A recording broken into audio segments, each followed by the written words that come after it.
el tema en es que a veces por lograr así, ser el uno. Claro que porque sí. lo primero que van a hacer Pero para mí es Los líderes cierto que no saben ni quién.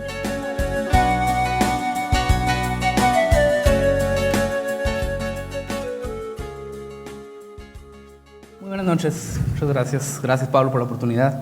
Me parece importante que las preguntas que vamos a presentar, que en realidad fueron en acuerdo con personas del staff, son muy acotadas a la realidad que estamos viviendo aquí en Mexicali, Pablo. Que ciertamente el país es muy extenso y pareciera que estamos avanzando de maneras diferentes en diferentes regiones. Entonces quiero empezar preguntándote sobre esta separación que estamos viendo muy clara para justificar estas ideologías desde las ciencias sociales. Precisamente tú cerrabas la primera parte de tu conferencia hablando de las universidades, y es una realidad que ya estamos viendo aquí en Baja California, ¿no? Nuestra universidad autónoma ya empieza a dar ciertos cursos, ciertos talleres. Sabemos que algunos docentes, personal administrativo ya los están reeducando en estos temas. Y llama mucho la atención que en realidad todo el sustento que pudieran llegar a tener estas teorías son totalmente desde las ciencias sociales y no desde las ciencias naturales o ciencias físicas. La pregunta que quisiera hacerte es si nos puedes acotar qué es ciencia natural, qué es ciencia social, si tienen el mismo valor académico estos estudios y estas ciencias, y sobre todo preguntarte cuál sería... ¿Cómo podemos entender que las ciencias sociales parecieran estar despegándose de lo que las ciencias naturales nos están diciendo que es la realidad, ¿no? Pareciera que se están desviando estas dos. Bueno, lo primero que hay que tener en cuenta es que el objetivo propio de la ciencia es el conocer algo con causa. Es decir, nosotros cuando comenzamos a comprender la realidad, comenzamos a relacionar todo lo que nos rodea. Decimos que lo entendemos cuando podemos de alguna manera relacionarlo y encontrar qué elemento fundamenta a qué otro elemento. Por eso yo ponía, por ejemplo, aquí en el gráfico de la sociedad y hablábamos de cómo la economía es importante, pero a su vez está fundamentada en la política, y por qué la política a su vez está fundamentada en la cultura. Un análisis en el cual encontremos las relaciones causales. Entonces, el problema que encontramos hoy en día, lamentablemente, en nuestras universidades, primero por la irrupción de ideas marxistas en el siglo XIX, pero luego por ideas de corte socialista o ideas posmodernas, es que, básicamente, en nombre de un conocimiento experiencial, de la experiencia, de la narrativa, se quiere negar todo otro tipo de conocimiento que de alguna manera refute a esa ideología. Ese es el problema. El problema hoy en día es que se le quiere dar el mismo valor a un descubrimiento médico, biológico, genético, científico, que a los sentimientos de una persona, ¿no? Entonces, por ejemplo, el caso que yo les contaba de esa profesora canadiense que se tuvo que ir de la universidad simplemente porque ella era blanca, a pesar de que ella tenía toda la metodología y conocimiento arqueológico, histórico, de determinados grupos indígenas, pero como no era indígena, su relato no valía. Entonces, aquí tenemos un problema. El problema es que se niega el conocimiento objetivo de la realidad. Y entonces, como no podemos conocer objetivamente la realidad, ninguna ciencia tiene valor. Ninguna ciencia tiene valor.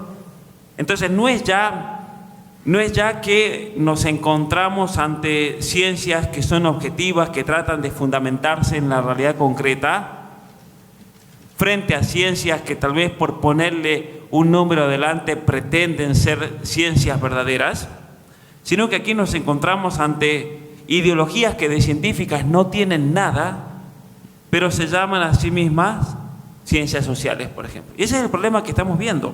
Ahora, supongamos que las ciencias sociales fuesen fieles a su objetivo de ciencias.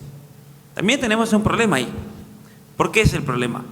Porque las ciencias sociales dependen de la información que reciben para poder explicar algo. En las ciencias sociales están las ciencias políticas, tenemos ahí a las relaciones internacionales, la geopolítica, la sociología. Pero esas ciencias van a ser verdaderas en tanto y en cuanto usen y tengan a su disposición de datos que sean certeros. Y muchas veces es difícil conseguir esos datos. Muchas veces resulta que lo que creían que eran datos certeros, en realidad no era así. Porque cometieron, a mí me parece en lo personal, el error de creer que se podía cuantificar la experiencia humana, así como se puede cuantificar el peso de una bolsa de papas. Una bolsa de papas la podemos cuantificar y es muy fácil, la ponemos en una balanza y podemos decir que son 50 kilos.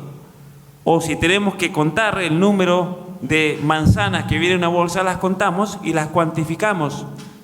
Pero la experiencia humana no es una experiencia puramente material.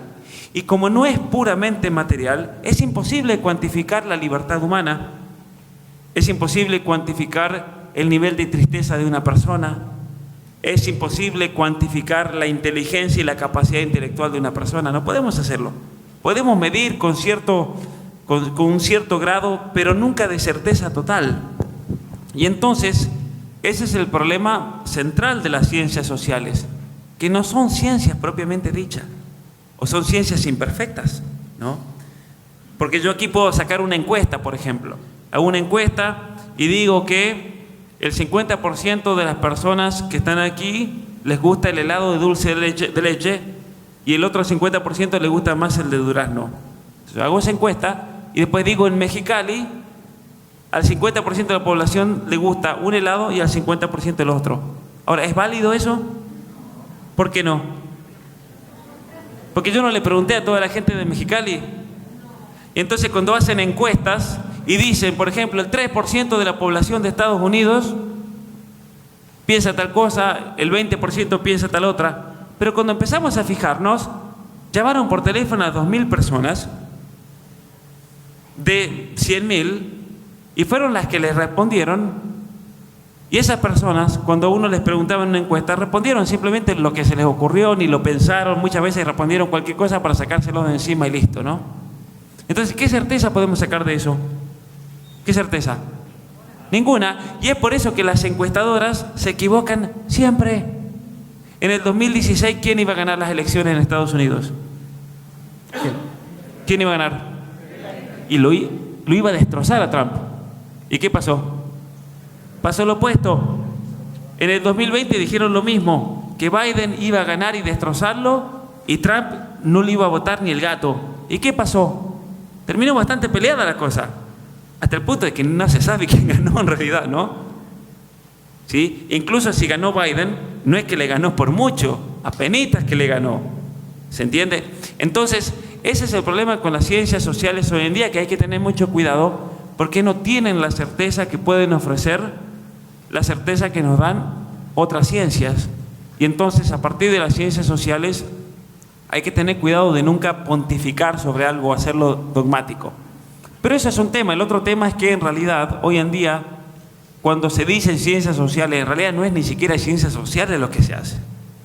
Es pura ideología moderna que se busca imponer de modo totalitario y en contra, obviamente, de todo lo que nos dice la experiencia sensible, de lo que nos dice la misma realidad objetiva.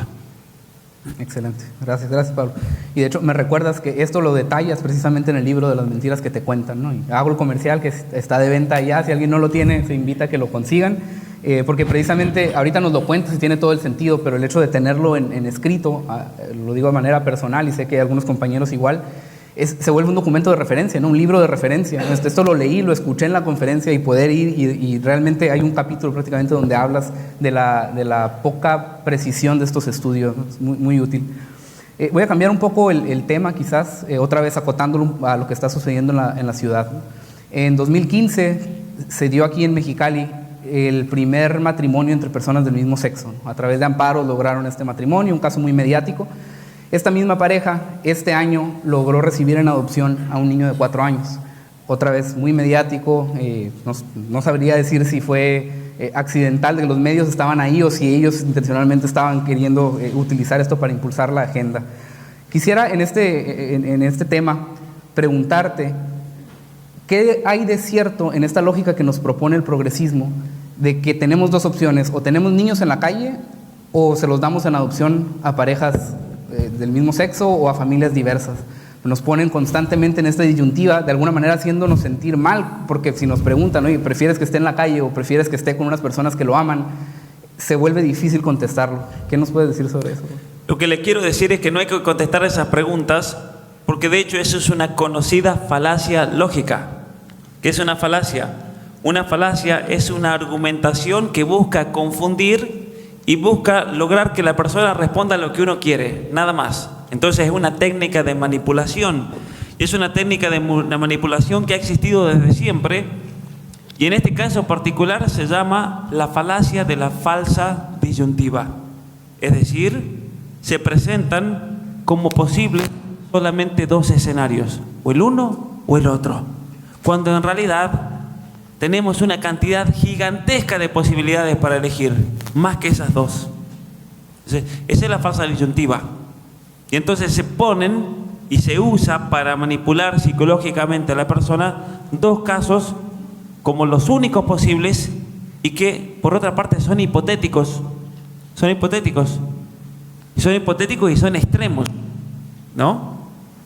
Como el caso de el niño, si no está con una pareja homosexual, va a estar en el fondo de la ciudad o viviendo debajo de un puente en una pobreza extrema. ¿Y por qué es eso? No se sigue una cosa de la otra. Y en el caso de que tengamos que ayudar a un niño que se encuentre en la pobreza extrema, ¿por qué esa pareja homosexual es la única opción? Eso también es una falacia.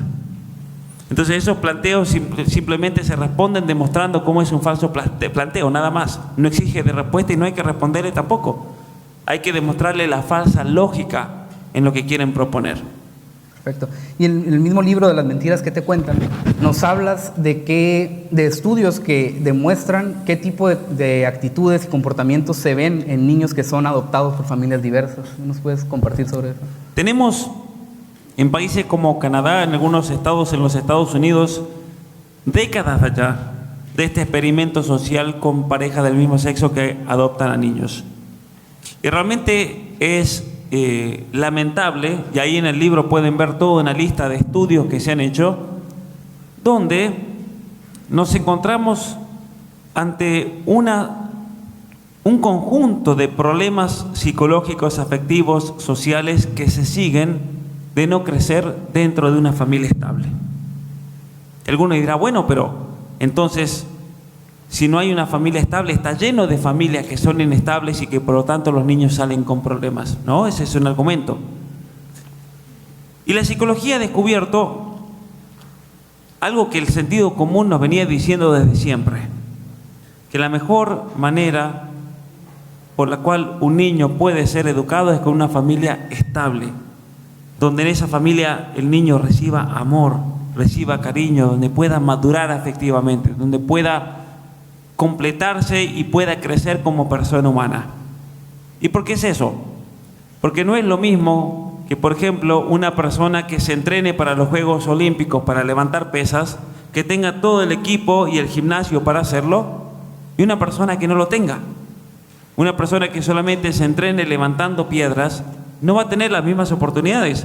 ¿Va a tener y va a poder tener la misma fuerza que el otro? Tal vez sí, pero no va a ser igual de fácil. Y entonces es interesante cómo nos encontramos con grupos de niños dentro de la sociedad que están, por así decir, categorizados de manera distinta. Niños que tienen un buen desempeño escolar, que tienen buena conducta, niños que emocionalmente crecen, maduran de modo estable, niños que luego pueden ir a la universidad y tienden a no abandonar, pueden tener un trabajo, pueden formar una familia. Y ese grupo de niños, ¿de dónde sale generalmente? Sale de familias estables. Y en cuanto una familia se encuentra con problemas tales como el no tener un padre presente, no tener una madre presente, tener problemas familiares, a ese niño la vida se le hace cuesta arriba, se le hace mucho más difícil crecer. ¿Puede obtener lo mismo que los otros niños? Sí, lo puede hacer, pero va a ser más difícil. Va a ser más difícil porque ese niño no va a tener esa complementariedad de padre y madre, esa protección, ese amor que es necesario para poder crecer como persona. Luego nos encontramos dentro de la sociedad con otro grupo de niños que ha sido identificado, que son los hijos de padres divorciados, que ya comienzan a manifestar conductas distintas que los niños del primer grupo.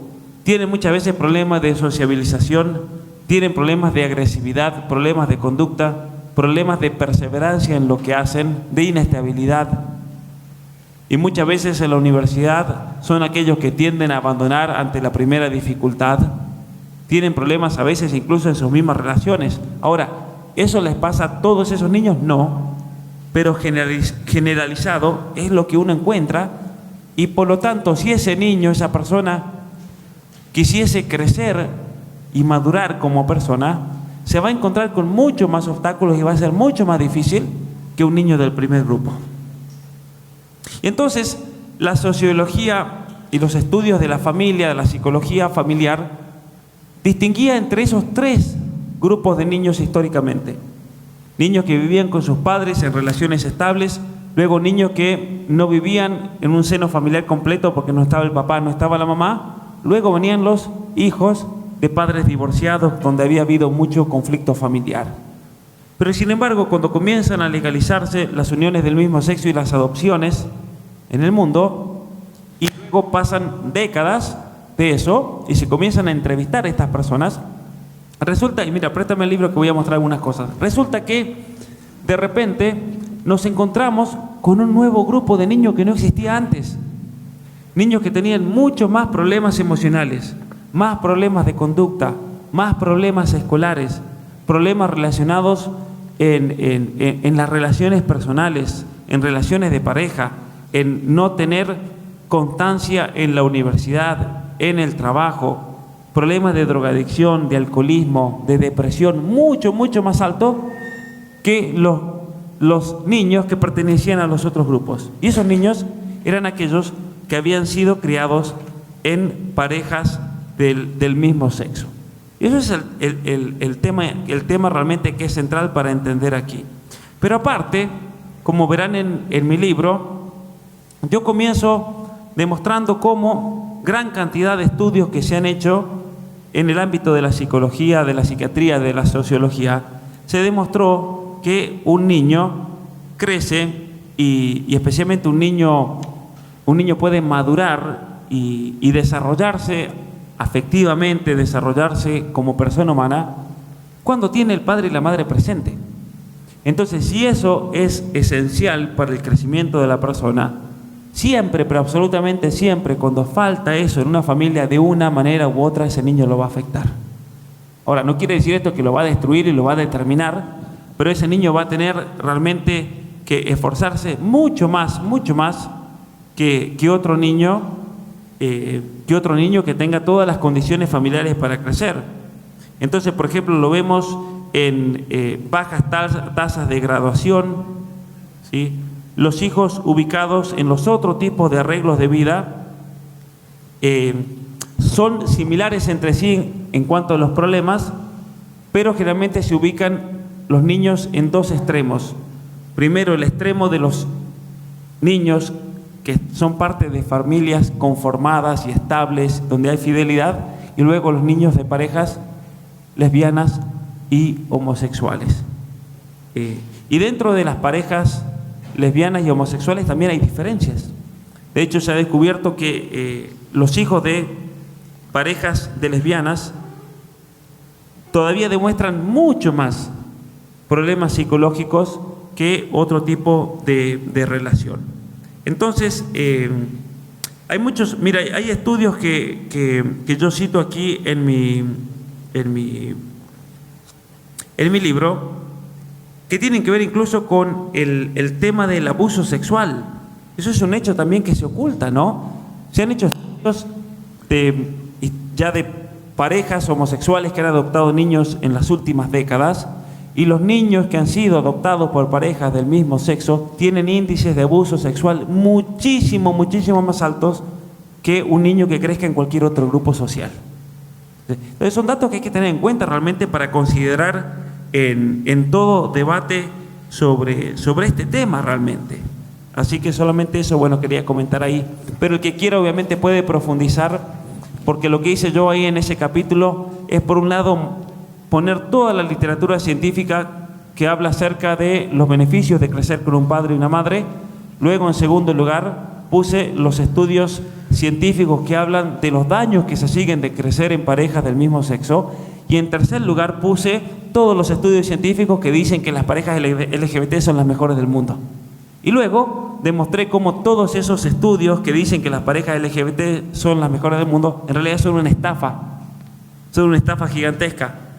¿Por qué? Porque usaban 9 casos particulares, 10 casos particulares, 12 casos particulares, donde ellos iban buscando a ver de dónde podemos sacar casos que nos sirvan para probar lo que queremos probar en una corte.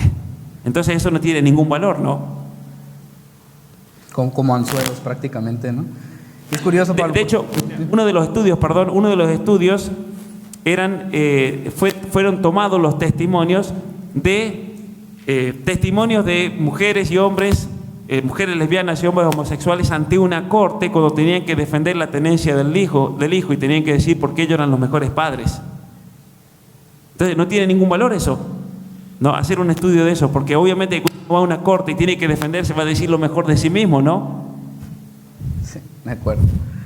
Sí, es curioso, Pablo, porque lo que nos explicas suena obvio, ¿no? Y estoy seguro que mucha gente está pensando, pues, sí, o sea, una familia natural, sana, tiende a darte hijos sanos, ¿no? Pero estamos en estos tiempos donde pareciera que hay que saber justificarlo, porque de otra manera puedes atropellar lo que otros consideran su verdad, por lo menos, ¿no? Otra vez voy a cambiar un poco el tema, Pablo, y voy a meter un tercer libro que tú tienes, lo voy a mencionar solo por encimita, que si no me equivoco solo está en inglés, ¿no? Que es The Meaning of Religion Freedom in the Public Square, que es como el significado de la libertad religiosa en el ámbito público. Aquí en Mexicali hace unos cuantos meses tuvimos elecciones intermedias y el obispo de nuestra diócesis se metió en problemas, vamos a decirlo así, por invitar a la gente en una misa a que votaran por ciertos candidatos. Y ni siquiera creo que dijo voten tal cual por esto, ¿no? Simplemente dio un poco de publicidad o conminó a las personas. Alguien con mala intención hizo circular este extracto del video, que insisto, era dentro del contexto de una misa, o sea, no lo estaba diciendo ni siquiera públicamente en la calle o algo. Y por supuesto se armó esta especie de debate público sobre si se estaba atropellando el Estado laico. La gente trajo a colación, por supuesto, la separación de Iglesia-Estado, que esto no debería de estar pasando. Entonces, con este contexto quisiera preguntarte una pregunta muy general que va a dar pie a las demás, ¿no? Le comentaba a Tony, pues no todos los días puedo entrevistar a un maestro en filosofía, ¿no? ¿Qué es la religión, Pablo? ¿Qué es la religión?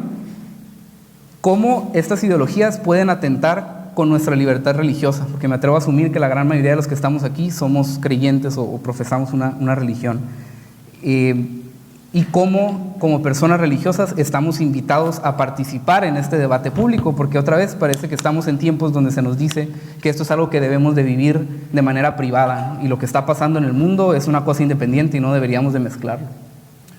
Bueno, mira, ya que me haces una pregunta que está relacionada con algo que tenía en una presentación, lo voy a mostrar aquí para...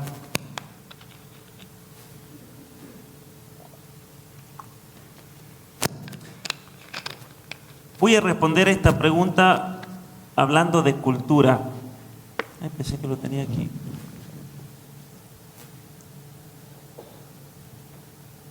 No, disculpen, pensé que lo tenía aquí y no lo tengo. Básicamente, la cuestión religiosa es parte de nuestra cultura. Es una parte fundamental de la cultura. Nosotros hablábamos en este diagrama que la cultura es lo que sostiene todas las otras dimensiones de una sociedad. Y la palabra cultura es una palabra que viene del verbo latín que significa, que es colere. Ahora, colere, ¿qué significa? Colere tiene muchísimos significados. Colere significa habitar, y en el sentido de habitar, nosotros en español tenemos la palabra colonia. Colonia viene de cultura, del cultus. En el sentido de cultivar, podemos cultivar la tierra, pero podemos cultivar a la persona con conocimiento, todo eso es cultura. Y en el sentido de honrar, de adorar, tenemos la palabra culto, darle culto a Dios. Todos estos elementos hacen a la cultura del ser humano. Es decir, la cultura básicamente es todo aquello que me hace ser una mejor persona y me hace crecer como ser humano. Ahora bien, cuando nosotros analizamos al ser humano y nos ponemos a pensar qué significa ser humano, vamos a encontrar que hay tres tendencias fundamentales, porque obviamente cuando uno hace una teoría del ser humano tiene que tener un fundamento objetivo. Y las tendencias del ser humano nos dicen que tenemos una primera tendencia, que es la tendencia a la vida, a sobrevivir. Por eso tenemos el ámbito económico. El ámbito económico está fundamentado en una realidad biológica. Pero no solamente el ser humano tiene que sobrevivir como persona, sino que también tiene que sobrevivir como especie. Porque si le hacemos caso a Greta Thunberg y no tenemos hijos, ¿qué pasa? Desaparecemos. Y entonces, como debemos nosotros sobrevivir como especie, tenemos una tendencia natural que observamos en el ser humano, que es la sexualidad, y que eso se realiza dentro del ámbito del matrimonio. Por eso tenemos otro derecho, así como tenemos el derecho a la vida, tenemos el derecho a formar una familia. Ahora bien, de formar la familia se sigue el derecho a educar a los hijos, el derecho de acompañarlos, de guiarlos, la patria potestad que tienen los padres sobre sus hijos, porque fueron ustedes como padres los que trajeron a esos hijos a este mundo. Y luego tenemos otra tendencia que se discierne de la inclinación a conocer del ser humano, que es la tendencia a conocer la verdad, que es algo natural. Tenemos que conocer la verdad. Y cuando decimos conocer la verdad, lo que significa es, lo que tratamos de hacer, o la tendencia que tenemos cada uno de nosotros, es entender la realidad que nos rodea. Es decir, entenderla es explicarla, encontrarle las causas, encontrarle la razón, encontrarle el sentido a la vida. Y de todas las cosas que podemos conocer y explicar, la más profunda de todas es encontrar la causa de cada uno de nosotros, que históricamente nuestra civilización occidental lo definió como Dios. Conocer la verdad, y especialmente la verdad sobre Dios. Ahora bien, de esa verdad sobre Dios como causa del universo, surge una relación o una tendencia especial del ser humano. Y por eso esa relación es lo que en latín se llamaba religio, es la religión. ¿Qué es la religión entonces? La religión son todas aquellas actitudes que nos acercan a Dios. ¿Y qué es el pecado en contraposición a eso?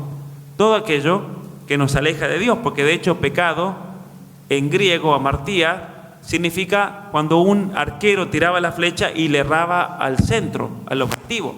O sea, cuando se desviaba, eso era el pecado. El ser humano también con sus acciones puede dirigirse hacia Dios o desviarse. Cuando se desvía es pecado, cuando se dirige hacia Dios, todo eso es parte de el unirse a Dios o la religión.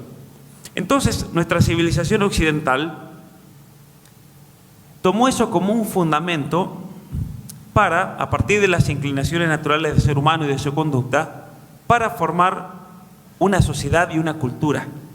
De tal manera que en nuestra cultura occidental, en el orden político occidental, el aspecto religioso, el aspecto de la conducta, el aspecto normativo de la moral, era parte de nuestra civilización.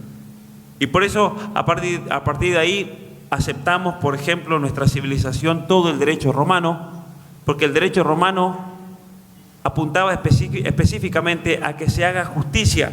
Una sociedad sin justicia no puede existir, no puede subsistir. Entonces, los romanos nos entregan lo que se llama el derecho natural, a partir de la noción de los 10 mandamientos que heredamos de la tradición judía. Los 10 mandamientos son, en definitiva, actitudes o modos de actuar que son naturales al ser humano y que luego es función del gobierno y de la política el hacerlos realidad en una sociedad. Entonces, ¿cuál es la función de la política propiamente dicho? Hacer que se cumplan los 10 mandamientos. Eso es, que no se robe, que no se miente, que no se estafen, que se proteja la familia, que no se pueda destruir la propiedad privada del prójimo. Y entonces ahí tenemos que todo el orden occidental, el orden político, era un orden que estaba iluminado mutuamente, tanto por la razón como por la fe. Entonces es parte de nuestra cultura. Cuando a partir del siglo XVI y XVII se comienza a resquebrajar todo ese orden social, político, cristiano, nos encontramos con un nuevo grupo, un grupo que anteriormente a esa fecha nunca había tenido ningún poder político real, que buscaban profundamente cambiar la cultura. Por eso en mi libro al principio pongo y hablo de la arquitectura ideológica de esta revolución cultural que estamos viviendo ahora. No es algo que empezó ahora, empezó hace 300, 400 años, cuando se busca cambiar el orden social cristiano. Pero para cambiar el orden social cristiano había que poner algún argumento de tipo filosófico para justificarlo.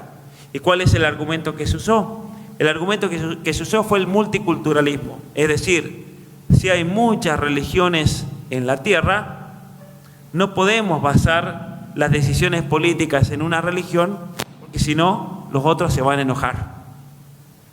Y entonces a partir de ahí surge la idea de que el Estado debe ser laico. Ahora, ¿qué significa que el Estado debe ser laico?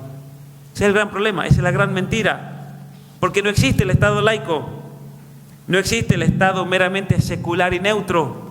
Simplemente lo que estos ideólogos hicieron fue: saquemos al cristianismo de lado, dejémoslo fuera de la conformación política y saquemos al cristianismo como guía de todas las decisiones políticas y sociales que tomamos y impongamos nuestra propia ideología. Entonces esa fue la táctica que usaron los marxistas para imponer su propia ideología en nombre de la neutralidad, ¿no? Entonces no existe la neutralidad. El Estado laico no existe. El Estado laico, en cuanto laico, simplemente se conformó así para callar la boca de personas que podían desestabilizarle ese nuevo orden que querían imponer. Y es por eso que si el obispo, por ejemplo, critica una ley, ya está, no puede hacerlo porque está metiéndose, porque el Estado es laico. ¿Pero qué significa que el Estado es laico? Significa que entonces solamente algunas personas pueden hablar y el resto se tiene que callar la boca. Eso es lo que significa. ¿Se entiende? Y por eso no tenemos que tener miedo de criticar ese nuevo modelo político que nos han impuesto, porque es un modelo mentiroso. ¿Acaso el obispo no es ciudadano? ¿Cierto? ¿Acaso un pastor, por ejemplo, que critique una ley que sea inicua, que sea antinatural, las leyes que acabamos de criticar en esta conferencia? ¿Acaso nosotros no lo vamos a poder hacer porque seamos cristianos o que seamos católicos, por el hecho de ser católicos? ¿No? Entonces, ese es el argumento que se está usando hoy en día y que es una falacia. Se usa de la neutralidad, se usa del Estado secular, se usa de la separación de Iglesia y Estado simplemente para que ellos puedan poner su ideología con libertad. Y nosotros se lo podríamos dar vuelta al argumento, porque en definitiva le podríamos decir: hey, esperen un poquito, si el Estado tiene que ser neutro, no vengan a traer su ideología posmoderna, porque ahí no hay neutralidad, ¿no? Pero eso es la gran falacia que nos quieren imponer, y por lo tanto no debemos caer jamás en esa trampa de la falsa separación de Iglesia y Estado. ¿Por qué? Porque la Iglesia nunca debe estar separada del Estado. Lo que debe ocurrir en una sociedad es que son distintos, hay una distinción entre la Iglesia y el Estado, pero la Iglesia tiene la función de iluminar y de guiar. Si la Iglesia no puede guiar e iluminar nuestras vidas, ¿qué pasó con la Iglesia? Se acabó, ciérrenla entonces. Es la función, y no solamente la función de la Iglesia, es la función de los académicos, es la función de los filósofos, de las personas que piensan, de los intelectuales. Deben dar luz para guiar. Y entonces el problema de fondo con todo esto es que se busca callar no solamente a la Iglesia, sino a toda persona que piense y que se oponga a esta ideología que se quiere imponer en nuestro mundo. Excelente, muchas gracias, Pablo. Antes de pasar a la siguiente pregunta, que probablemente sea la última, le recordamos que vamos a tener sesión de preguntas y respuestas. Después de esta pregunta, dependiendo del tiempo, una o dos, ya pasaríamos a esta sesión. Algunos compañeros nos van a estar ayudando con el micrófono y tendrían la oportunidad de preguntarle directamente a Pablo. Entonces, ahorita sería buen momento. Ya vieron más o menos qué temas tocamos, así que si las pueden ir escribiendo, por favor.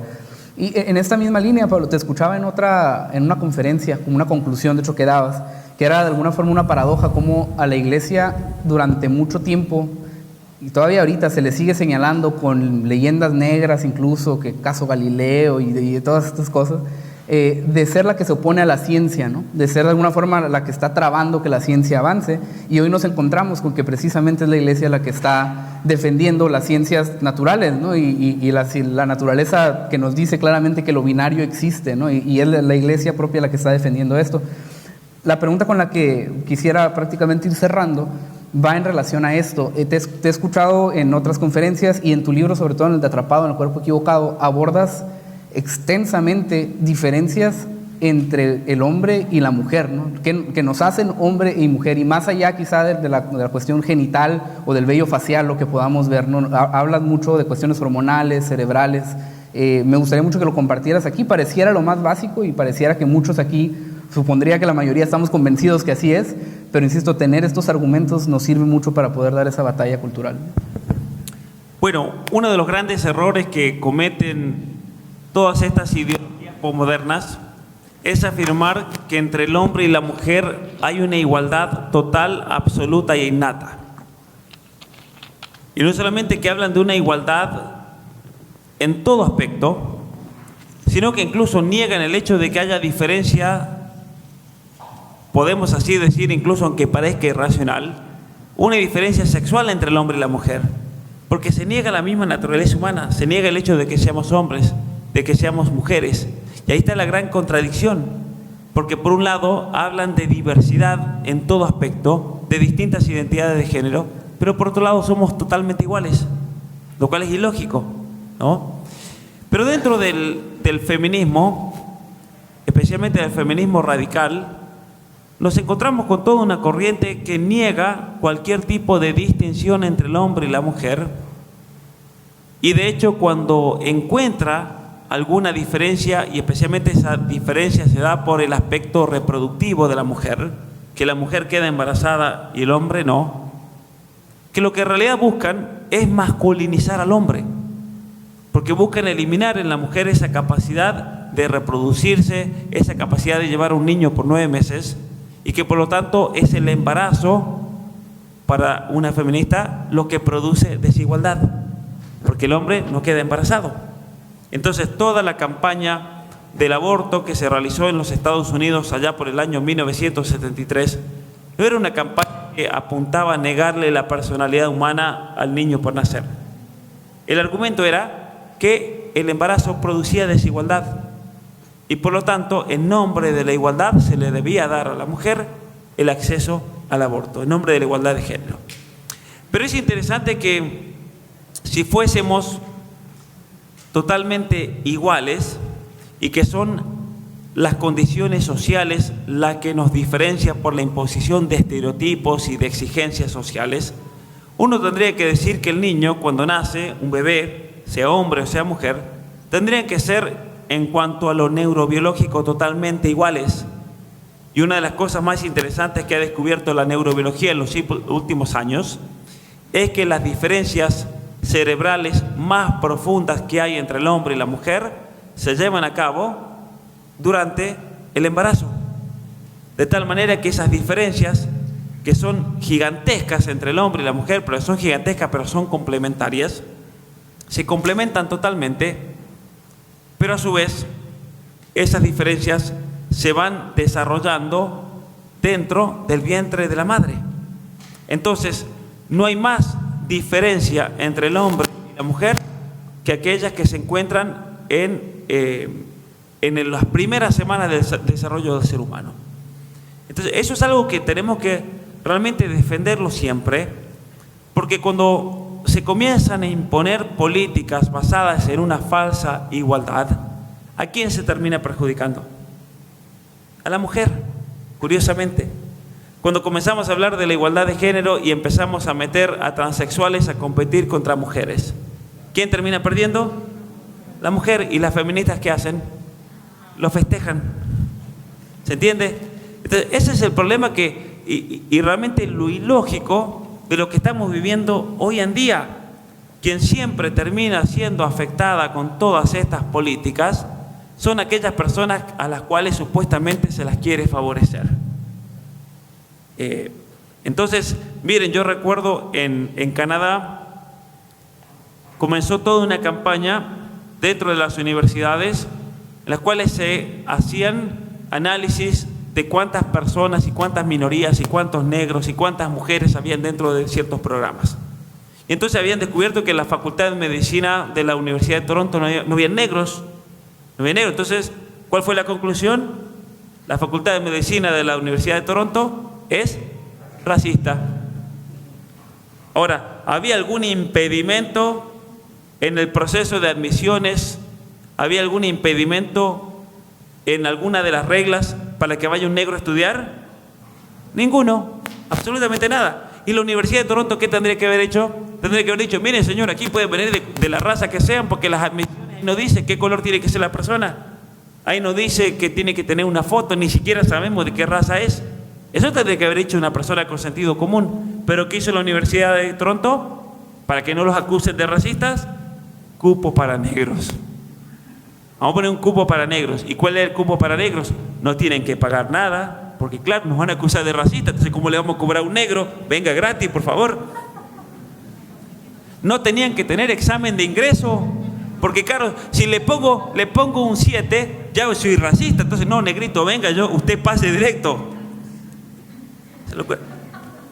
Le pagaban por estudiar. O sea, no tenían que pagar, no solamente no tenían que pagar la cuota, sino que le pagaban por ir a estudiar. No se exigía absolutamente nada en el punto, en lo académico. Venga, entra directo. ¿Y qué pasó? Ustedes pensaban, bueno, se les llenó de negros, ¿no? ¿Saben qué pasó? No se notó ni uno. Ni uno se notó. Y entonces viene, y claro, la universidad desesperada porque no tenían un negro, los iban a acusar de racistas.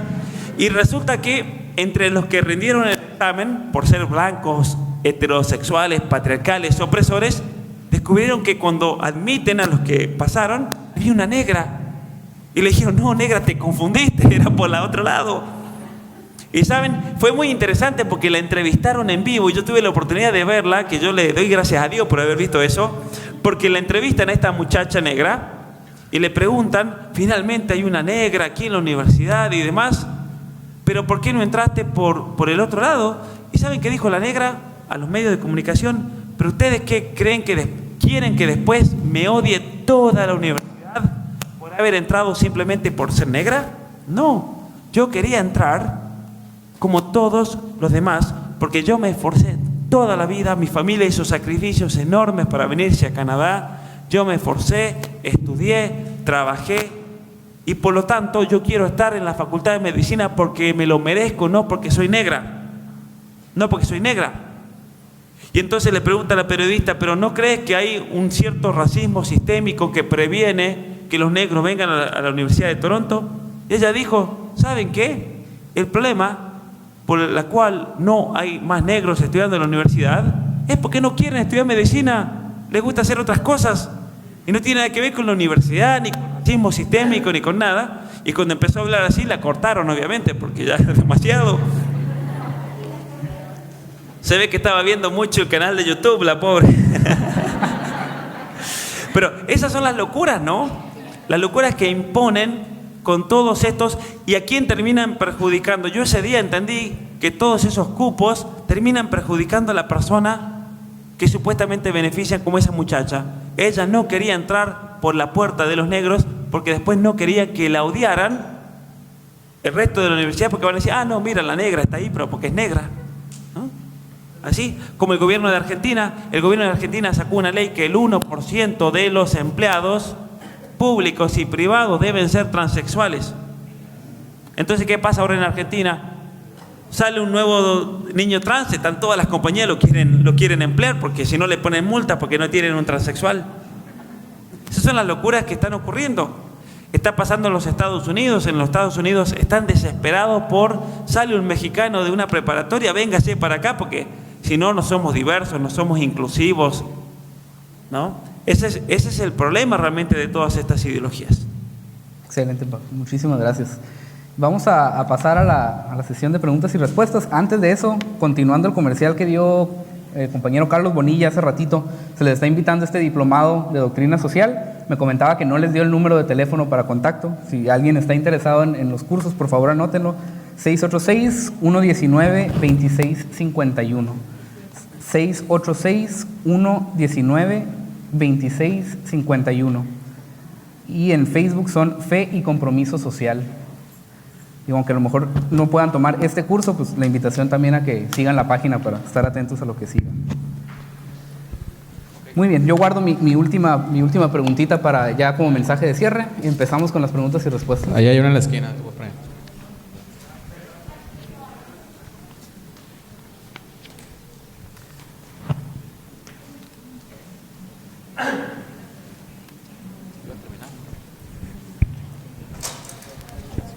Listo.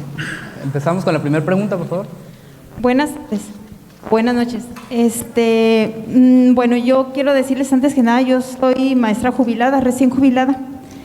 En diciembre de este año me jubilé. Y respecto a lo que están platicando, quiero decirles que sí se viene el adoctrinamiento. En agosto del año pasado, a todos los maestros, antes de iniciar el ciclo escolar, siempre nos dan un curso. Y en ese curso siempre nos dicen de los nuevos libros los cambios que hay. Y se viene un adoctrinamiento, como lo dice Pablo Muñoz. Esto va empezando, no es real, ¿sí? Y yo quiero hacerle una pregunta a él.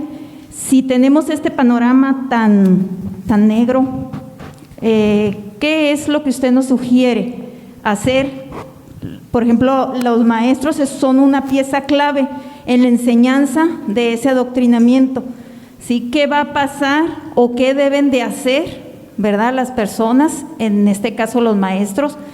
Porque yo, por ejemplo, yo me retiré precisamente porque yo descubrí eso. Hay un concepto nuevo que decía, que decía en los libros, que la Escuela Nueva Mexicana va a ser holística. Holístico es un concepto de la nueva era, ¿sí? Entonces, esto es lo nuevo que viene para México, ¿sí? Entonces, ¿qué se debe de hacer ante este panorama tan negro? Esa es mi pregunta. ¿Y qué sugiere usted, señor Pablo? Bueno, yo lo primero que quiero decirle a todos los maestros es que están en el centro de la tormenta, porque hoy en día se usa a la educación como el instrumento principal para el adoctrinamiento de nuevas generaciones, porque es la manera más eficiente. Y esa es la razón por la cual el libro rojo, las mentiras que te cuentan, la verdad es que te ocultan, se la dedico a los educadores, principalmente. Lo primero que tienen que hacer es tener mucha prudencia. Tienen que tener cuidado y ver qué batalla van a luchar. Y hay distintas batallas. A algunos les va a tocar cuestiones más radicales, a otros les va a tocar el moverse con más prudencia. Por ejemplo, muchas maestras dependen de su trabajo para sobrevivir. Entonces, obviamente que uno no tiene que nunca claudicar sus principios, pero hay maneras de comenzar a navegar el sistema y tratar de evitar que lo sancionen sin exponerse directamente por hacerse los valientes, ¿no? Eso ocurre mucho en la Argentina, donde por la ley de educación sexual integral, todos los maestros deben enseñar educación sexual integral. Entonces uno ahí tiene dos opciones. Tiene la opción de decir, yo no voy a enseñar eso, y se opone públicamente y comienza a luchar, que lo puede hacer, no está mal, pero lo van a echar. O tiene otra opción de decir, bueno, voy a enseñar educación sexual, pero voy a enseñar de la buena. Y de hecho hay muchísimos maestros en Argentina que me escriben y me cuentan que cuando ellos tienen que enseñar educación sexual, usan el libro blanco y aprovechan ese momento para instruir y vacunar intelectualmente a todos sus alumnos contra todas las ideologías. Entonces es una buena opción. Ahora, esos maestros son conscientes que el día que el ministerio los descubra, los van a echar. Pero bueno, es la mejor opción que tienen por ahora y mientras pueden, van a hacer eso, ¿no? Esa es una propuesta que, en definitiva, ¿quién manda en el aula? El maestro. ¿Y quién los controla el maestro cuando está en el aula? Muy difícil que alguien los controle, ¿no? Entonces tienen que ser inteligentes ustedes. Y miren, el no hablar abiertamente contra una ideología no es el claudicar, porque no todos tienen esa función, a no todos se nos pide lo mismo. ¿Es necesario que haya personas que lo hagan? Sí, es necesario. Y esa es la razón por la cual yo dije, yo me voy a poner a hablar, total, a mí, ¿qué me van a hacer? ¿Qué me va a hacer la Secretaría de Educación Pública a mí? ¿Qué me puede hacer? No puede hacer nada.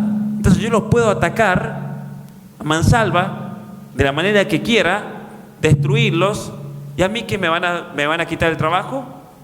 No, me van a quitar el título, no me pueden hacer nada. Entonces no estoy en la misma posición que muchos maestros, y esa es la razón por la cual yo me vi en la obligación de hablar fuertemente contra estas instituciones. Total, a mí no me pueden hacer nada. Pero un maestro tiene que tener, obviamente, más prudencia en una situación así. Pero yo creo que nunca, jamás hay que claudicar de la verdad.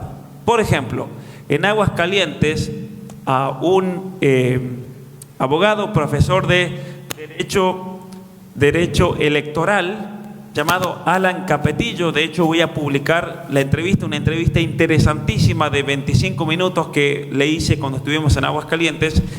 Este abogado lo invitaron a una radio. Él no era ni activista, pro vida, ni por la familia, nada, simplemente era un abogado.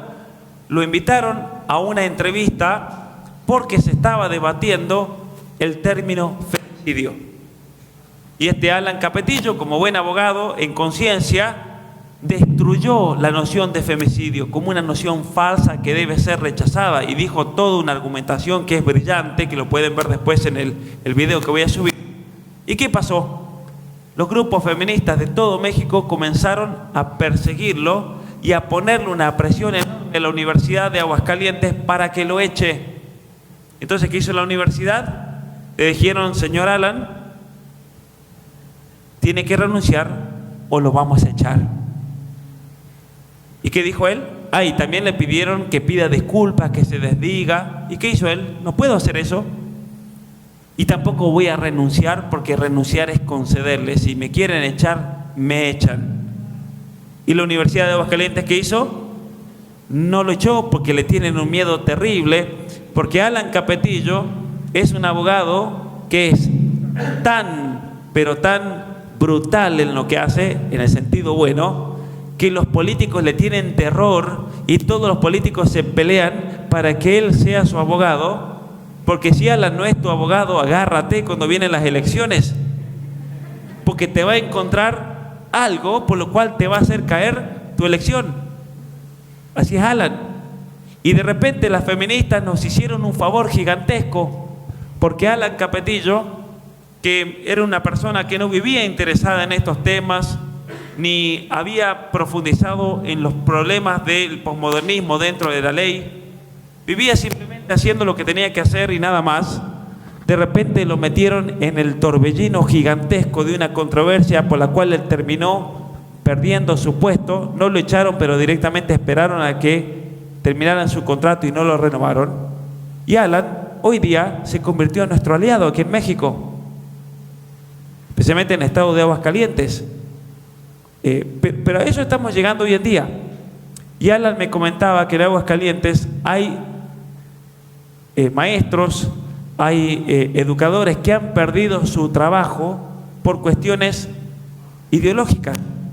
Entonces, lo que yo le recomiendo a todo maestro, hagan lo mejor que puedan hacer en el aula, pero nunca claudiquen, tengan mucha prudencia, nunca claudiquen, y fortalezcanse y estén dispuestos a pasar lo que tengan que pasar, porque va a llegar un momento en que van a tener que perder hasta su trabajo.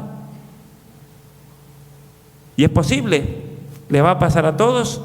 Seguramente que no, pero es posible de que estén ante una encrucijada tal en la cual tengan que elegir entre su conciencia, sus principios y una ideología.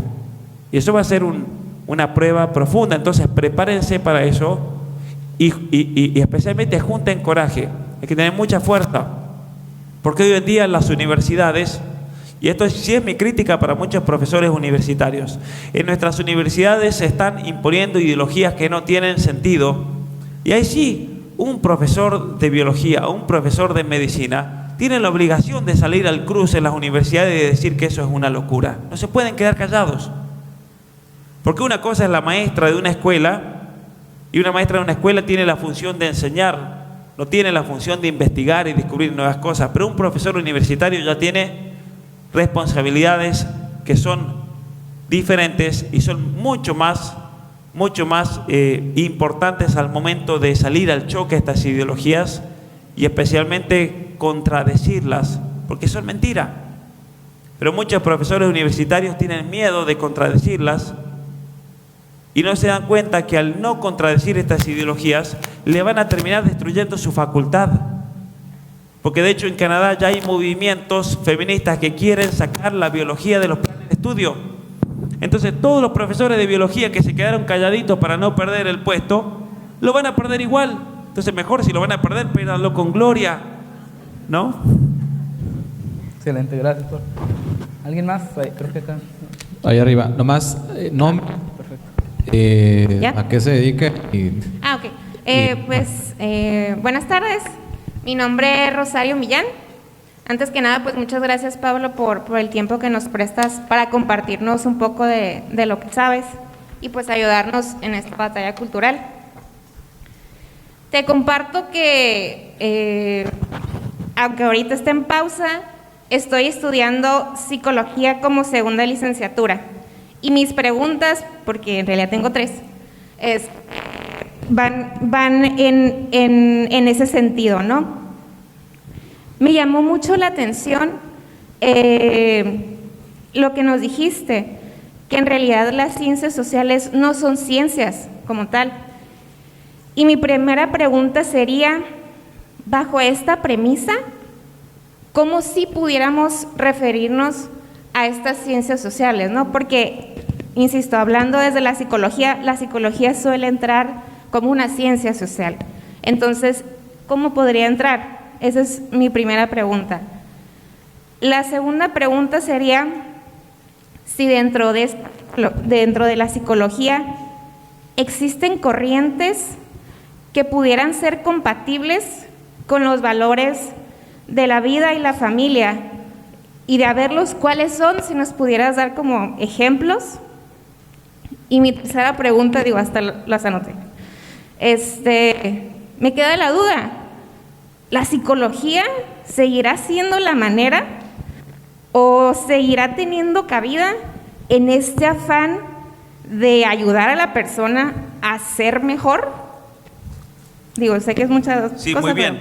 Gracias. Muchas gracias por las preguntas. Mira, en primer lugar, que las ciencias sociales, cuando son verdaderas materias de estudio, que no sean ciencias completas, no significa que no sirvan para nada, pero uno tiene que tener siempre ese cuidado, que no son ciencias completas, y por lo tanto a partir de ahí hay que tener mucho cuidado de no dogmatizar, porque muchas veces no tenemos todos los elementos para juzgar de una situación. Y es por eso que en el caso de la psicología es importantísimo que una buena psicología esté fundamentada en una verdadera antropología humana, es decir, que tenga una buena filosofía de fondo, porque sin una estructura filosófica de fondo nos vamos a perder en los datos, nos vamos a perder en las distintas consideraciones, y es muy fácil caer víctima de una ideología, de un modelo ideológico que no tenga contacto con la realidad. Entonces, de ahí, conectando con la psicología, es importantísimo que la psicología tenga un sustrato siempre en la realidad biológica y neurobiológica de la persona humana, porque de esa manera no vamos a cerrar, porque de esa manera nos vamos a aferrar a algo concreto y objetivo. Entonces, en cuanto la psicología comienza a meter nociones que no tienen ningún fundamento en la realidad y empezamos a hablar de identidad de género, empezamos a hablar de que la psicología ahora es alentar al niño a abrazar su identidad de género, estamos hablando ya de una payasada. Eso no es ciencia, no es nada, es algo totalmente ideológico y destructivo. Y el gran peligro de la psicología hoy en día en las universidades es que lamentablemente ya no es ni siquiera psicología, está totalmente ideologizada. Entonces, quien quiera ir a la universidad a estudiar psicología, tiene que estudiar por su cuenta. Se van a tener que formar por su cuenta. Vayan, estudien lo que les digan para tener el título, pero luego lo que les enseñan es todo basura ideológica en general, salvo excepciones. Y lo mismo está pasando con muchas otras carreras. Entonces hoy en día tenemos una responsabilidad enorme, y no solamente quienes vayan a la universidad, quienes vayan a la secundaria, quienes vayan a la preparatoria, tienen que formarse por su propia cuenta. Si ustedes son jóvenes, por ejemplo, que por alguna razón no pueden salirse del sistema, tienen que comenzar a leer y estudiar por su propia cuenta y comenzar a cuestionarse todo. Agustín Laje, en un video, recuerdo que le hicieron una pregunta acerca de cómo él había pasado la universidad, y él dijo que tuvo que estudiar 2 veces. Estudiaba lo que le daban en la universidad y luego la mitad del día cuestionaba todo lo que le enseñaban y empezaba a buscar respuestas que podían ser mucho más realistas, y de esa manera fue descubriendo que todo lo que le enseñaban era mentira. Entonces, todos tenemos que hacer algo así, especialmente en una ciencia como la psicología, y buscar una psicología realista, una psicología que esté fundamentada en lo que significa ser humano, y no modelos que son totalmente ideológicos, que no hacen más que destruirle lamentablemente la vida a una persona. Como consejo también, que preguntabas de corrientes, yo en mi página web tengo una serie de lecturas recomendadas, y tengo toda una sección de psicología donde hay libros que me parecen fundamentales para que todo psicólogo estudie y lea para entender qué es la persona humana. Porque el gran peligro hoy de la psicología es que le enseñan psicología, supuestamente, pero jamás le enseñan qué es un ser humano. Es más, se niega que sea un ser humano. Entonces, ¿qué psicología va a ser eso, no? Excelente, gracias, Pablo. Tenemos la siguiente pregunta acá a la derecha. Hola, buenas noches. Mi nombre es Daniela Herrera, soy mamá y cabeza de familia de 3 adolescentes, y me veo en la constante de que me siento que remo contracorriente. O sea, ellos están recibiendo cierta información en la preparatoria o en la Facultad de Medicina, y pues nosotros en casa pues tenemos un pensamiento y una creencia completamente diferente en ciertos aspectos. Uno de ellos, tengo 3 cuestiones que quisiera conocer tu opinión. Uno de ellos es cuando alguna maestra de ética o algo así, le dice a alguno de mis hijos que un bebé es una bolsa de células y que está bien abortar, aunque mi hija tuvo la confrontación con la maestra para decirle que no es así y defendía la vida. La justificación que le da el grupo, porque pues también los demás compañeros, ¿no?, o la misma maestra, es que solamente en caso de violación está bien una cuestión así. Claro, yo ya lo he explicado, pero me gustaría mucho, con todo el conocimiento con el que cuentas, escucharlo tu opinión. El segundo, es que tengo pues un hijo estudiando medicina, y una de las preocupaciones en estas cuestiones con respecto al aborto es el hecho de que los vayan a tener que obligar a hacer la práctica de un aborto. Eso es algo que me preocupa. Y la tercera opinión que quiero saber en tu respecto es también en otra de las clases impartidas por la preparatoria donde estudian mis hijos, es que le comentan que el tabú es una imposición de la religión. Entonces yo no lo creo que sea el tabú no creo que sea una cuestión religiosa, habrá tabús de otros en diferentes aspectos, pero me gustaría conocer la opinión en estos 3 puntos que acabo de mencionar. Bueno, en primer lugar, uno siempre tiene que saber distinguir. Siempre hay que distinguir las cosas. Y cuando nos vienen con un caso de aborto por violación, ¿qué es lo que hay que distinguir? Que una cosa es el acto de la violación y otra cosa totalmente distinta es el acto del aborto. y una situación nunca va a justificar la otra, porque por más que el embarazo sea producto de una violación, se siga como consecuencia, eso no justifica que si entonces fue violada hay que matar al niño por nacer, porque el niño por nacer tiene una realidad ontológica personal que es totalmente distinta, no solamente de la madre, sino también del padre, porque al cual que nunca se lo menciona, ¿no?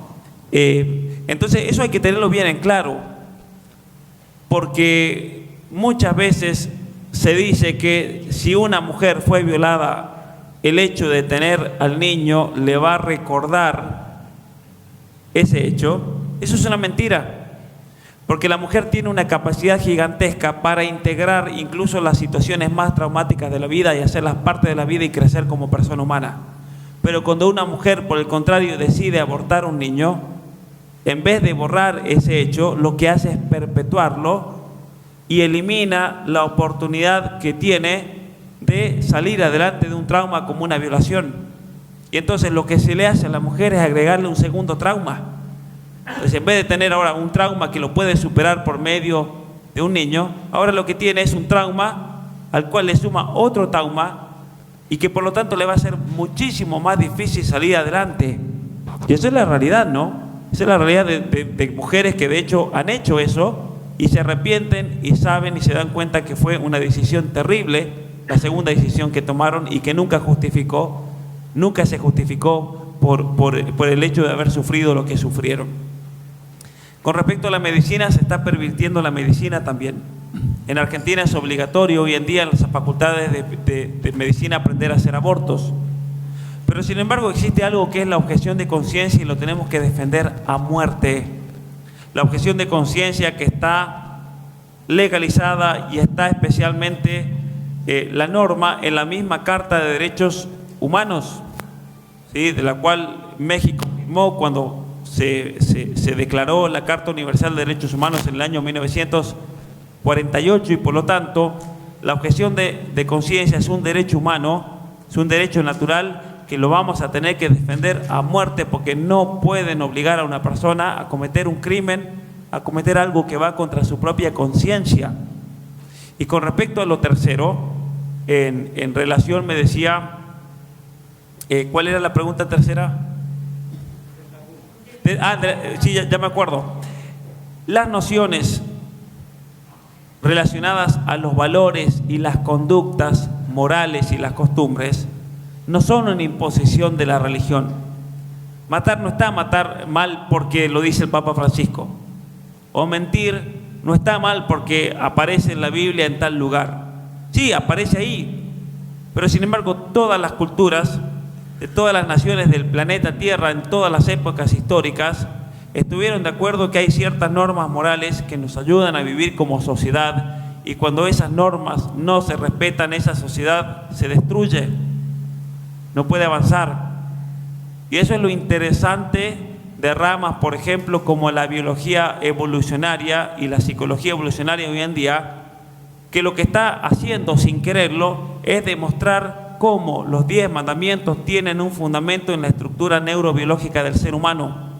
Es decir, los 10 mandamientos no van contra el desarrollo del ser humano, sino que al contrario, los 10 mandamientos son una manifestación del desarrollo completo del ser humano. Y cuando el ser humano vive los 10 mandamientos, esa persona va a ser una persona que va a estar completa como ser humano, y cuando no los viva, esa persona se va a autodestruir. Y eso es importante remarcarlo. Los mandamientos no son mandamientos porque lo dijo un día el Papa o lo dijo un día un pastor, sino que están inscritos dentro de la misma naturaleza humana, y por lo tanto esos modos de actuar tienen un profundo fundamento en nuestra estructura neurobiológica. Excelente, gracias Pablo.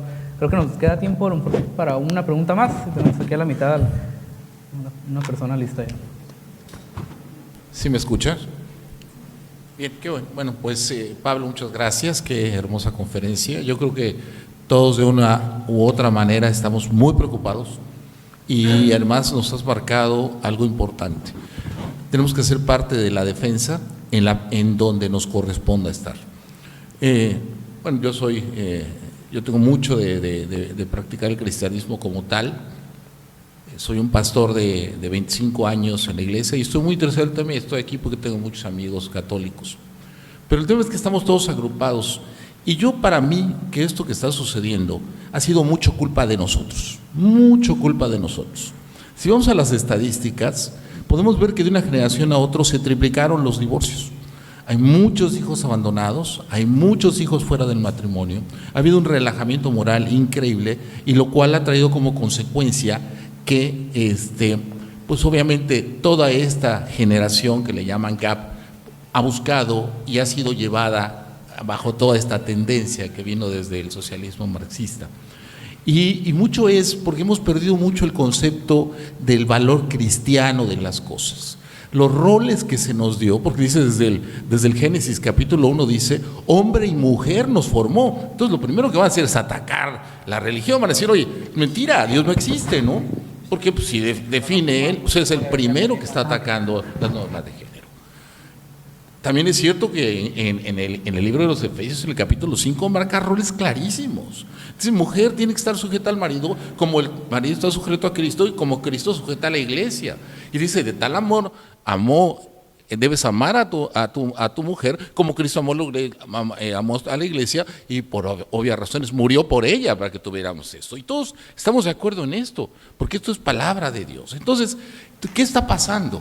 Estamos rompiendo dentro de la misma familia eso que debería ser la primera defensa natural para ir contra estas cuestiones de género. Si nosotros entendemos los roles en la familia que tenemos como padre, como madre, como hijos y lo establecemos y no delegamos a tantos profesionales la educación de nuestros hijos, que ha sido muy cómodo para todos, que me lo eduque la escuela, que me lo eduque el maestro, que me lo eduque la institutriz, porque yo soy ocupada en mis cuestiones personales, no estaríamos cayendo en esto. Lamentablemente ahora nos toma en su vida a nosotros y esto viene con una fuerza increíble. ¿Qué nos recomiendas tú como familia para que nosotros podamos defender dentro de nuestros hogares, dentro de nuestras familias, todo esto que se está viniendo? Bueno, entendemos muchas que gracias. Debemos estudiar, etcétera, etcétera. Sí, algunos consejos prácticos. Apaguen la televisión en la casa, porque la televisión hoy en día se ha convertido en el instrumento de adoctrinamiento ideológico y que está destruyendo las familias.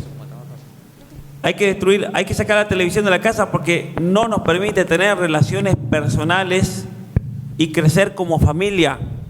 Aparte, no solamente la cuestión ideológica, no nos permite conocernos. Los padres hoy en día no conocen a sus hijos porque están todo el día metidos ¿en qué? En su celular. Entonces, controlen el tiempo que sus hijos pasan enfrente de una pantalla también. Porque existen muchos peligros, muchísimos peligros que son adictivos. ¿Cuántos jóvenes hoy en día, lamentablemente, son víctimas y esclavos de la adicción a la pornografía, por ejemplo? ¿Y eso por qué pasa? Porque los padres son descuidados, porque los padres creen que no, eso a mi hijo no le va a pasar. ¿Y si le pasa? Porque los padres muchas veces por comodidad, el niño llora, el niño se porta mal, el niño tiene conducta que claro, yo tengo que estar encima del niño, entonces es más fácil, le compro una tableta y ya está. Entonces hay niños de 3, de 4, de 5 años que se pasan la vida enfrente de una tableta y eso tiene repercusiones incluso psicológicas en ese niño. Entonces, consejos prácticos: tengan mucho cuidado con la televisión, tengan muchísimo cuidado con las redes sociales, de qué hacen sus hijos en el internet, tengan muchísimo cuidado con el acceso al internet para sus hijos. Yo les aconsejaría que sus hijos no tengan computadoras en su habitación, que si tienen que usar el internet lo hagan en un lugar público, que no tengan celulares con acceso para que ellos vean lo que quieran, porque es así como una ideología, como un vicio, como todo lo que estamos viviendo puede penetrar en la mente de un niño. Yo creo que los padres tienen que estar más presentes y tienen que ser más responsables. Y si ustedes pueden, quiten a sus hijos de la Secretaría de Educación Pública. Quítenlos si pueden. Y si no pueden, busquen los medios para educar profundamente a sus hijos y que sus hijos lean, que sus hijos aprendan a pensar, que aprendan a leer, que aprendan a escribir, que aprendan a expresarse, que son cosas lamentablemente que hoy en día en la escuela no las aprenden, y no por culpa de los buenos maestros que todavía quedan, sino por culpa de un sistema que busca que sus hijos salgan los más inútiles posibles. Y eso es lo que hay que tener cuidado realmente hoy en día. Muy bien, muchas gracias. Gracias, Pablo. Ya para respetar los tiempos, vamos a hacer el cierre. Voy a hacer una última pregunta. Ya la última nomás. Bueno, aquí. Estoy con la garganta bastante desgastada. Sí, si podemos terminarlo aquí, en todo caso, para después poder saludar y sacar fotos. Sí, te queda una hora todavía de plática con la gente.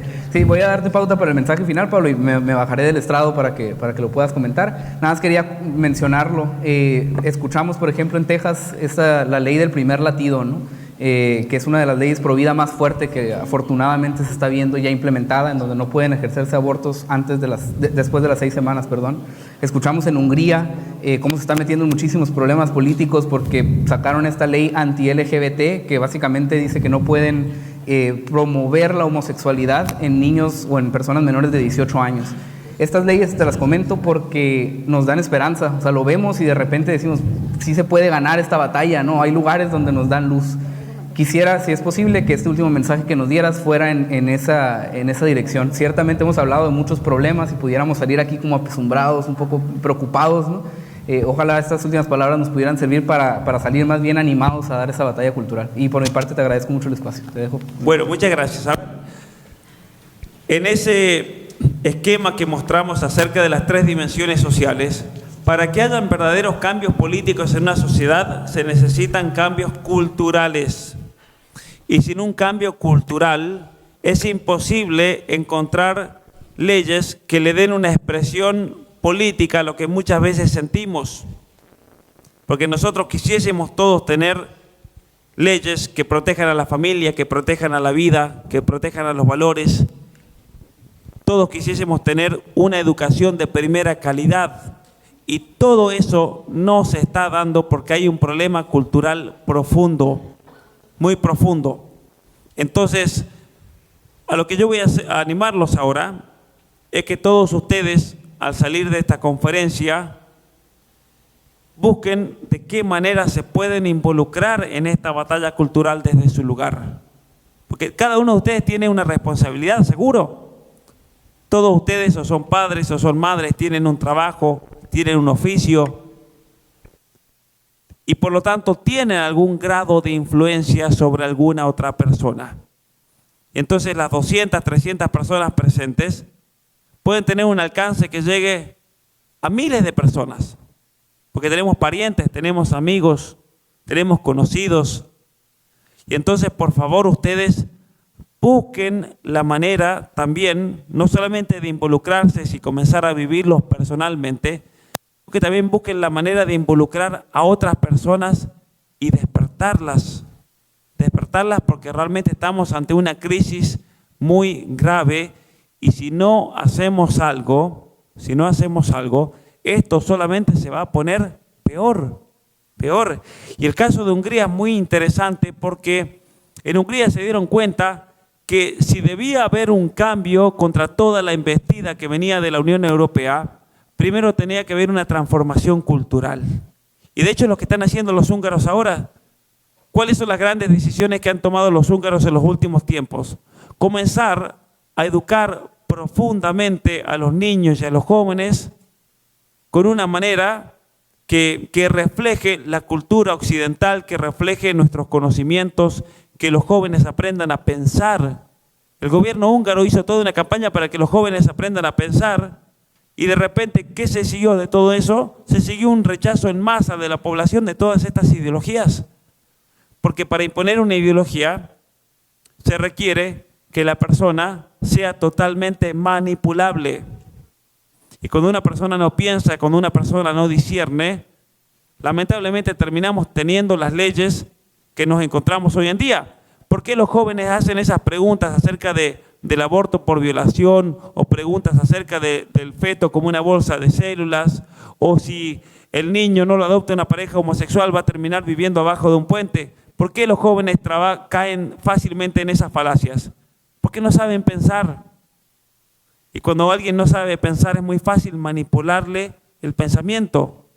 Entonces, animarlos a que se formen, animarlos a todos ustedes a que se conviertan en agentes de este cambio cultural, porque es necesario incluso para la misma seguridad nacional de México. Porque si los jóvenes salen todos como el famoso compañero, a México no va a hacer falta ni siquiera invadirlo para conquistarlo. Se va a entregar solo. Ese es el problema. Ese es el problema con nuestras sociedades hoy en día. Así que yo quiero darles gracias a todos realmente por este momento. Gracias realmente por haber venido, compartido. Y saben que antes de que me vaya les quiero tomar una foto.